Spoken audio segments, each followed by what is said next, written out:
Aspirant, आज के video air force nursing की जो आपकी मेडिकल असिस्टेंट आया है और फार्मासिस्ट की इनकी बेस्ट बुक के बारे में बात करेंगे, रिव्यू करेंगे कुछ बुक्स और देखेंगे हमने कैसे प्रोसेस करना है। पहले मैं आपको एक चीज बताना चाहूंगा, अगर आप सोचते हैं कि एक आर्यन का बुक पकड़ के या फिर एसके पब्लिशर का बुक पढ़ के आपकी एयरफोर्स नर्सिंग निकल जाएगा, बहुत गलत सोच रहे।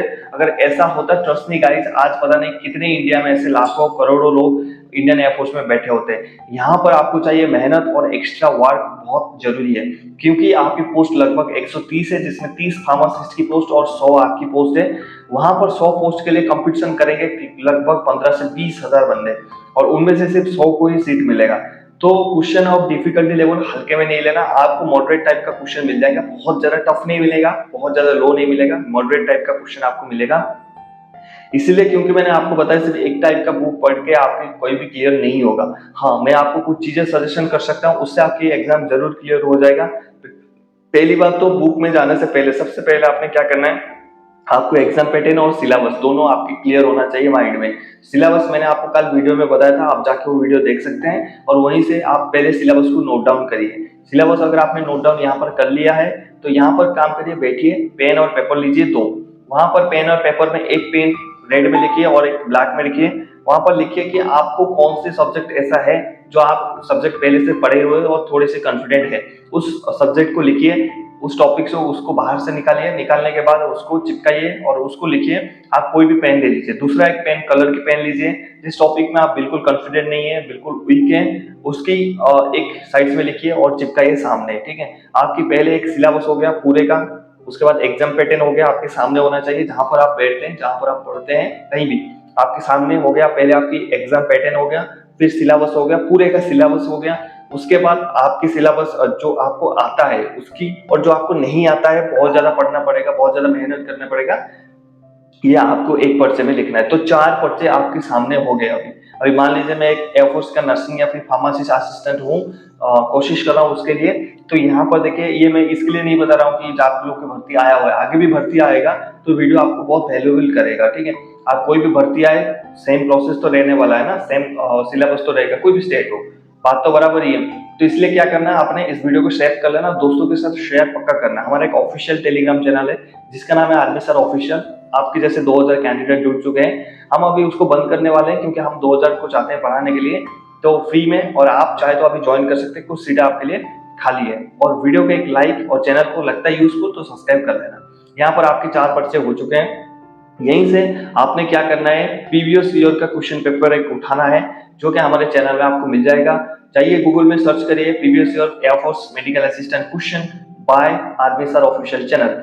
आपको यूट्यूब में डालेंगे, हमारा ये आपको क्वेश्चन पेपर आ जाएगा। कोई भी एक क्वेश्चन पेपर कर लीजिए, वहां पर क्यों करना है मैं आगे बताऊंगा, कर लीजिए। टाइम आपको 1 घंटा मिलेगा, मार्क्स आपके 50 रहेंगे। सेम टाइम में आप क्वेश्चन करोगे, करने के बाद आपको पता चल जाएगा कि आपके कितने स्कोर हुए। उसके आंसर्स देखिए, हमने आंसर भी आपको डिस्कशन किया है। आंसर देखिए, आंसर देखने के बाद आपको एक रफली आइडिया आ जाएगा कि हाँ, मैं यही स्टैंडर्ड मेरा ये है। लाइक कि अगर 50 से आपके 30 क्वेश्चन और 30 मार्क आए तो आपकी स्टैंडर्ड ये है। और आप वहीं पर से आपके कट ऑफ्स में बता देता हूँ, अगर आप फाइनल कट ऑफ जानना चाहते हैं तो अगर आपकी 40 से ऊपर स्कोर जाता है तो यहाँ पर आपकी फाइनल वर्दी आपको मिल सकता है इंडियन एयरफोर्स में। और अगर आप फार्मासिस्ट में जाना चाहते हैं तो 30 से ऊपर आपको कट ऑफ लाना होगा, क्योंकि जो शॉर्टलिस्टिंग हुए थे उनके आया था कुछ 23 या 21, और जो नर्सिंग में आया था उनके कम से कम 32। तो फाइनल मेरिट लिस्ट में वो बढ़ के 40 के आसपास जाएगा, और ये 30-40 में होगा। डी फार्मा, बी फार्मा, जो भी फार्मासिस्ट बन रहे हैं उनके लिए 30, और जो नर्सिंग बनना चाहते हैं आपके लिए 40। ये फाइनल है भाई, इससे कम नहीं होगा। इससे कम होगा, आप सोचते हो, खुश होते हो, तो आप अपनी जवाबदार हो।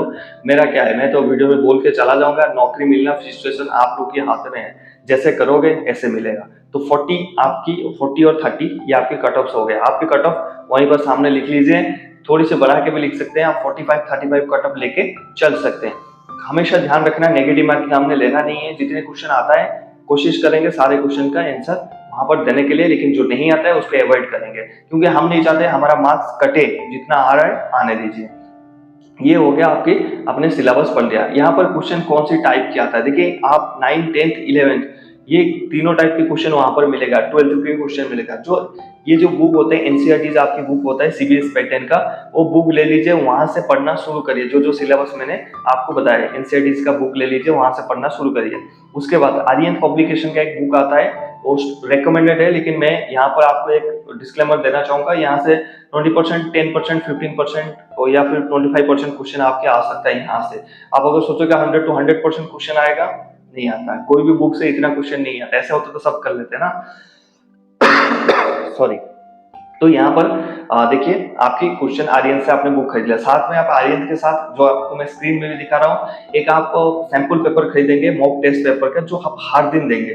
मॉक टेस्ट पेपर खरीदने से आपको फायदा ये होगा, जो आपने दिया था वो मॉक पेपर आपके 30 मार्क आए थे 50 मार्क से, वहां पर आपने आपकी स्टैंडर्ड देखा था, और डेली मॉक पेपर देने के बाद अगर आपकी मार्क बढ़ता है तो आपको लगता है कि हाँ डेली टू डेली बेसिस पर मैं अपग्रेड हो रहा हूँ और बढ़ रहा हूँ, आगे जाके बढ़ रहा हूँ। तो ये चीज ध्यान रखना, डेली मॉक पेपर देना है। मैं मॉक पेपर देने की तरीका सेम, जो डिसिप्लिन आप एग्जाम में बैठोगे यहाँ भी दोगे तो वही डिसिप्लिन रहेगा। आपके पास मोबाइल नहीं रहेगा, अगर मोबाइल में मेरे वीडियोस देख के कर रहे हो तो कोई फालतू काम नहीं है। अगर 1 घंटे का वो है, 50 मिनट का है, 50 मिनट का अगर क्वेश्चन आएगा उसे आंसर करिए, देखिए कितना होता है। मॉक टेस्ट पेपर जब तक खत्म नहीं होता, यानी जैसे 50 क्वेश्चन आपने अटेम्प्ट किया था, 40 क्वेश्चन सही था, 10 गलत था, उसकी आंसर ढूंढिए। जब तक उसकी आंसर नहीं मिलता है आप मॉक टेस्ट पेपर सेकंड नहीं देंगे, आगे नहीं बढ़ेंगे। क्योंकि आप अगर अवॉइड करेंगे, क्वेश्चंस नहीं करेंगे, ढीलापन करेंगे, ठीक है बाद में कर लेंगे, तो वही क्वेश्चन आपके एग्जाम में आ जाएगा, आपको बैकफायर कर देगा, आपको पता भी नहीं चलेगा। लास्ट में लोग एक ही बात पूछते हैं, भाई तेरे पास नौकरी है नहीं है। They don't want, I mean they don't interest on your कि तुमने मेरिट लिस्ट में कट गया था, आप उनको ये दोगे कि हाँ यार सर मैं थोड़ा मेरिट लिस्ट में कट गया था, लास्ट तक गया था। लास्ट तक कोई नहीं पूछता भाई तुम्हारे पास क्या है, ये पूछते हैं, चाहे वो लड़की हो, चाहे लोग हो, चाहे रिश्तेदार हो, एक ही क्वेश्चन पूछते हैं कि आपके पास नौकरी है नहीं है, आपने मेरिट लिस्ट में कटे थे, रनिंग में कटे थे, बीम नहीं मारा, पुशअप नहीं मारा, no one bloody want to know. ठीक है, सब आपको सक्सेस को जानना चाहते हैं। तो ये ध्यान रखना, हमने कट ऑफ आपको 40-30 मैंने बता दिया था, ये हमेशा आपकी याद में होना चाहिए। और मैंने जो बोला एनसीईआरटी की जो बुक आता है उसमें बढ़िया बारीकी से पढ़िए, फंडामेंटली पढ़िए, प्रीवियस ईयर का क्वेश्चन पेपर जितना होता है सॉल्व करिए, मॉक टेस्ट पेपर का जो बुक बताया और आर्यन का जो एक सिलेबस पढ़ने के लिए है, जो एयरफोर्स की ग्रुप वाई और मेडिकल असिस्टेंट सेम है। यहाँ पर अगर आप नोटिफिकेशन पढ़ोगे वहां पर बिल्कुल लिखा हुआ है एयरफोर्स मेडिकल ग्रुप वाई, तो वाई का ही आएगा। यहाँ पर एक डाउट आपके मन में आएगा कि बायोलॉजी के कितने क्वेश्चन आ सकता है, बायोलॉजी का कोई क्वेश्चन उसमें नहीं आएगा, ज्यादा से ज्यादा 2 क्वेश्चन आएंगे। आप अगर सोचोगे कि सर आर्मी नर्सिंग में 15 आता है, देखिए सबके अलग अलग तरीका होता है। एयरफोर्स बोलता है आप ये टेस्ट देके आइए, हम आपको नर्सिंग बता देंगे, हम इसीलिए हैं आपको 3 साल यही पढ़ाएंगे। तो वो उनकी तरीका है, सबके अलग अलग तरीका है, सबके अलग अलग ऑर्गेनाइजेशन है, सब अलग अलग सोच है। वहां पर देखिए इस 12th में आपका जो इस सब्जेक्ट में 40% मांगता है और एग्रीगेट 50, लेकिन यहाँ पर क्या बोलता है आप एग्रीगेट 50 और सिर्फ इंग्लिश में 50 भी होना चाहिए, इस सब्जेक्ट में उसमें कोई जरूरत नहीं है। तो सबकी अलग अलग है, तो उस चीजों में हमने पढ़ना नहीं, हमने जो पॉइंट उन्होंने बोला उसी को पकड़ना ऑफिशियली और उसमें हमने अपनी मेहनत करना। तो आर्यन का 2 बुक आप लोग को बताया, ये खरीद सकते हैं, अमेजन में आपको मिल जाएगा। लिंक मैं कोशिश करूंगा आपको डिस्क्रिप्शन में डालने के लिए, वहीं से भी खरीद सकते हैं अगर आपको खरीदना है, या फिर मैं टेलीग्राम में लिंक डाल दूंगा, टेलीग्राम चैनल है आर्मी सर ऑफिशियल, वहां ज्वाइन कर लो, वहीं लिंक दे दूंगा, वहीं से जाके आप बाय कर लेना। और साथ में एनसीईआरटी पढ़ना, मॉक टेस्ट पेपर आपको जो बोला था डेली मॉक टेस्ट पेपर कैसे देना है पढ़ लेना। आपका एक क्वेश्चन और भी आता है कि हम कहाँ से पढ़े, देखिए ये आपके ऊपर टोटल डिपेंड है। आप ऑफलाइन आपकी जो एरिया में है वहां पर कोचिंग चलता है, वहां पर ज्वाइन कर सकते हैं, ऑनलाइन भी काफी ज्यादा कोचिंग्स हैं, वहां पर ज्वाइन कर सकते हो। मैं कोई कोचिंग ऐसा नहीं जानता कि आपको ज्वाइन करा सकूं, क्योंकि देखिए मैं ऑनलाइन नहीं पढ़ सकता, मेरा जो दिमाग है वो ऑफलाइन में चलता है। अगर आप सेम चीजें मुझे ऑनलाइन में पढ़ाएंगे मैं उसको 20 to 30% कैच कर पाऊंगा, अदरवाइज अगर मेरे को आप ऑफलाइन पढ़ाएंगे मैं 70 to 80% कैच कर दूंगा। वो डिपेंड करता है कि स्टूडेंट के ऊपर, उसको आप अपने से पूछिए कि आप किसमें कंफर्टेबल है और उसी के प्रेफरेंस में जाइए, दूसरे की बातों पे मत जाइए। और आप पहले कोई भी कोचिंग ज्वाइन करते हैं देखिए उनकी सक्सेस रेट मत देखना कि इनकी ये क्वेश्चन मतलब ये बंदा सिलेक्ट हुआ था, ये बंदा सिलेक्ट हुआ था, वो पैसा देके ले आते हैं और पब्लिश करते हैं अपने आपको दिखाने के लिए। आप देखिए उनकी पढ़ने के टाइम पहले डेमो लीजिए, डेमो में अगर आपको अच्छा लगता है तभी ज्वाइन करिए, अदरवाइज मत ज्वाइन करिए। ये कुछ प्रोसेस है, कोई हार्ड काम नहीं है। आर्यन का बुक ले लिया आपने, एक साथ में प्रैक्टिस सेट ले लिया, डेली मॉक पेपर दे रहे हो, प्रीवियस क्वेश्चन पेपर कर रहे हो, पढ़ भी रहे हो, सिलेबस पूरा कंप्लीट करना है। जो सिलेबस का वीडियो बनाया था आपने अपने आपको दे दिया, वो सारे जो सिलेबस पूरा कंप्लीट करना है। करने के बाद आप बिल्कुल तैयार हो जाना एग्जाम देने के लिए, आपकी एग्जाम निकल जाएगा। ठीक है, बाकी और भी कुछ डाउट है आप नीचे कमेंट कर सकते हैं। मिलते हैं नेक्स्ट टॉपिक में। जय हिंद, हैप्पी यूनिफॉर्म।